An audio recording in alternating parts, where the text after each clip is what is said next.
afternoon, Shiv. Good afternoon. And first of all, congratulations. Thank you so much. It's a big feat. 4 years, last 4 years that you have been winning this award. What makes an ABC consultant do that? What maybe multiple organizations who try hard to not get there? I think I'd like to believe what distinguishes us is it's the spirit behind what we do more than the compliance of following the law. I think it's a question of how we can be proactive about this and how we truly try and imbibe this in what one of our core values as a company is empathy. It's an important one for us, and this flows top down. And I don't mean one person, but I mean the leadership team. It flows downwards from there.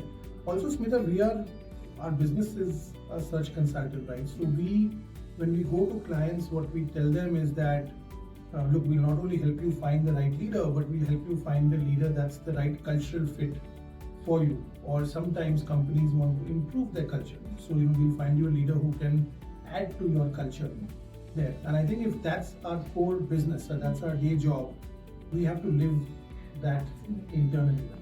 One of the things I learned early on in my career was that when it comes to culture, is you treat people the way you'd like to get treated, right? And I think it's a simple philosophy. It's not very complicated, but that's something that we try and live by. That would I want to be treated a certain way by others, and if that's the case, then I should do the same to other people.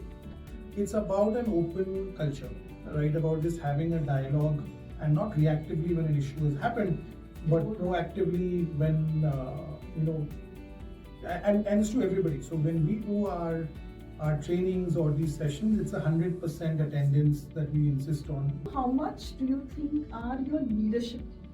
Shiv Agarwal is invested, we can see it. Sure. I can feel it right here. But what about your leadership team? Sure.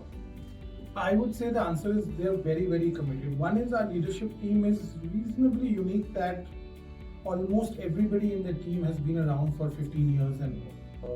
It's a perfectly diverse team in terms of we have an equal representation across. This team does not sit in one location, it's across different geographies as well. But I think this will never work if it was only me shouting from the rooftops there.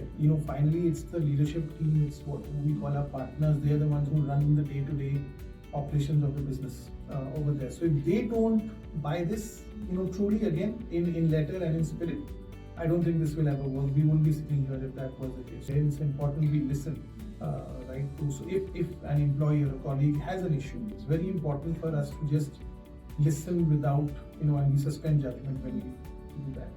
And I think, and invariably what happens, because the top, let's say 10, 15 people are doing it, there's almost a pressure built within the organization that if you are not quite conforming to that culture, you are found out quite quickly. You don't fit into the culture. I just feel a simple business logic. If I don't take care of my people, right, and make them feel safe and comfortable, people will leave over time. They may not leave today, but at some stage they will say we'll leave. The only asset we have is our people. Right? We don't have a product. We don't make anything. But if I don't make people feel safe, you're not going to have people staying with us for the prime of their lives.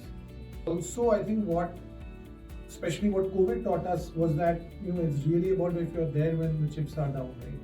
I would like to say we're that 3 a.m. friend to our employees. My own belief is that people are not, there's no two Smitas, that there is a work Smita and then there's a personal Smita. There is one Smita that we have got, right? So then we have to treat that person as a whole. So when you're coming into work and putting in the hours that you do, you are also someone who's a person who brings your issues with you, your family issues, other issues that you've got. If I just say, no, that's your problem, you deal with that. But when you come into work, I want 8 hours of focused work. I'm not sure the world works like that. I would hope that we build a culture that when you're down, I'll be there for you then. We all have HR departments, right? And ours is a great HR department.